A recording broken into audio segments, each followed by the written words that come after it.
Okay, so I'm making this video immediately after random talking number 2. So, okay, I'm going to start talking about games I hate. Like, I really hate. Now, before I do anything, I should let you know, commenting. I mean, it's pretty much known that you shouldn't say anything bad. This is my opinion. If you like games like Luigi's Mansion or Mario's Missing, then don't watch this. So far, the known games I will be talking about is Luigi's Mansion, Mario's Missing, Banjo Pilot.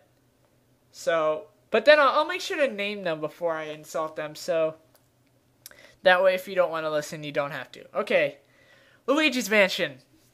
First of all, when you make a new system, the GameCube, you don't star Luigi as a starring role. Everyone wants to play as Mario in the minute the game comes out. I mean, the game system. I mean, with Nintendo 64, it was Super Mario 64. With the NES, it was Super Mario Brothers. With SNES, it was Super Mario World. You're pretty much slapping people in the face by saying, hey, you're going to have to wait. Now plays Luigi. I know Super Mario Galaxy did the same thing, but, well, I mean, at least they were working on something as soon as it came out. We had to wait to know about Sunshine. Let's see. Okay, first of all, Sucking Up Ghosts. Sucking Up Ghosts. That is totally not an original idea. It's a Ghostbusters ripoff. I mean, I know they're not using plasma. He's not using plasma or anything, but still, the idea is the same. And I think some of those ghosts, like that green, that green ghost that eats the bananas and throws them at you? He kind of reminds me of Slimer, in some sense. Well, but that's the other thing. There's only Boos and Shy Guy ghosts. Those are the only Mario-related ghosts. What about, like, ghosts based off Toads or Goombas, Yoshis, Koopas, for God's sake? Well, anyway. But, yeah, why are there humans? I mean, the ghosts are human. The portrait ghosts. Pretty much all of them are human, except for a couple. When were there more humans in the Mushroom Kingdom? Are we even in the Mushroom Kingdom? Okay. Got off that. The graphics are good, I'll give it that. It has really nice graphics. It looks really nice. What else? The story's kind of cheap.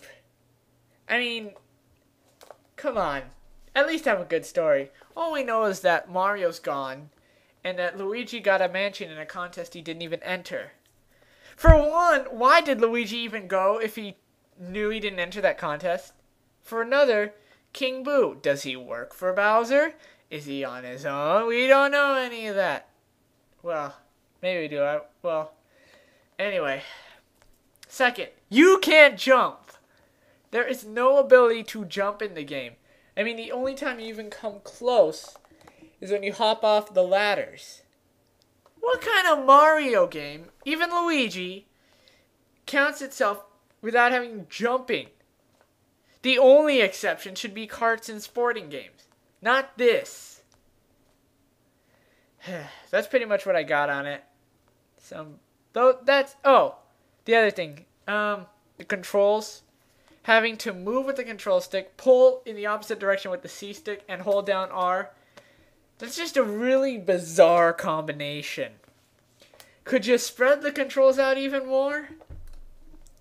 That's enough for me. Oh, yeah, one more. It's just kind of repetitive. I mean, all you do is go from one room to the other, collect a key, suck up ghosts, collect another key, maybe get a new element. Repetitiveness, no jumping, bad story, stuff like that. That's enough to turn me off it. Okay, Mario's Missing is next. Because I've said pretty much everything on Luigi's Mansion that's bad. Yeah, I summed it up that quick. Mario's Missing is next. This is too easy of a target. Why am I hitting such an easy target? Because I want to. It's an educational game. Knowledge plus video games equals... Wait, what did he say?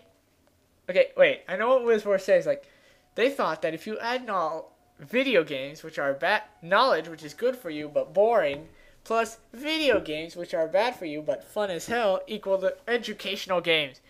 The best game ever. But no, if you add knowledge plus video games, you get the worst creation ever since the creation. I don't know. He knows what I'm getting at if he's listening to this. Anyway, yeah. You don't make an educational game using Mario. That's a cheap shot, man. You're pretty much trying to make kids. You're tricking kids into thinking it's fun.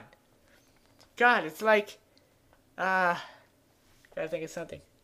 It's like if they used Family Guy characters in an educational game. That way, adults and teens who watch Family Guy would learn more. You just don't do it. The game itself is okay in terms of educational games. I mean, come on. There's a lot worse educational games than that. At least it has jumping and you can hit enemies. You may not have any damage or anything, but still, you gotta give it some credit. But I mean, yeah, the main problem is that it's repetitive also. You're just going to different cities, getting artifacts and talking to people and beating it. And that's it. Time Machine's almost the same. But, yeah. Except as fill in the blank questions. But, yeah, anyway. Okay. Banjo Pilot. This is for the Game Boy Advance now. Oh, yeah, Mario's Missing was for the SNES, by the way. Banjo Pilot for the Game Boy Advance. It's it's a racing game using Banjo-Kazooie characters in planes. Now, Banjo first appeared in Diddy Kong Racing with planes, and it was good. That means that you should expect something good from this. But no. First of all, my main problem with the game is you only stay fast while you're driving on the track. Like if you go into a deeper grassy area or over lava, you start to slow down. Now, this makes sense in racing games with cars, but when you're flying over the obstacles, how does that make sense? You know, it's like the grass is sticking up into the air, but it's invisible or something. The other thing is that the items are kind of boring. I mean, all you do is that there's either homing or you pretty much shoot, and they always fall the same way. I don't know. There's not much to complain about this game because it's kind of a humble game, but humble in terms of the GBA, but I don't know. I don't know. Let's see. Oh, okay. Here's another one. Now, this isn't really insulting it. This is just commenting. Zelda 2, The Adventures of Link. The Adventure of Link. First of all, well, the one thing I don't get is the name. I mean, The Adventure of Link was the first one. You were Link. You played as him. Shouldn't they name it something else? Well, at the end of the game, it says the return of Ganon occurs. So maybe name it after that, like Ganon's Return or Ganon's Revival or something. Because that's what you're trying to prevent. The main problem with the game for me is it's so different from the others. I mean, it's a good game by itself. But when you're comparing it to Zelda, the first one, and the one after it, Link to the Past, it's just so different that it's almost insulting. There's almost something to say bad about it. But, I mean, it's a good game on its own, but not as a Zelda game. Hey, do you know what other games played the same as Adventures of Link? Adventure of Link? Ugh. The CDI Zelda games play the same. Yeah, you know, the ones that everyone hates and that little people know about. Let's see, I don't need to make fun of the CDI games. I mean, if you really want to see insulting, watch Angry Video Game Nerd or something. They do fine on their own. Okay, that should do it for this one.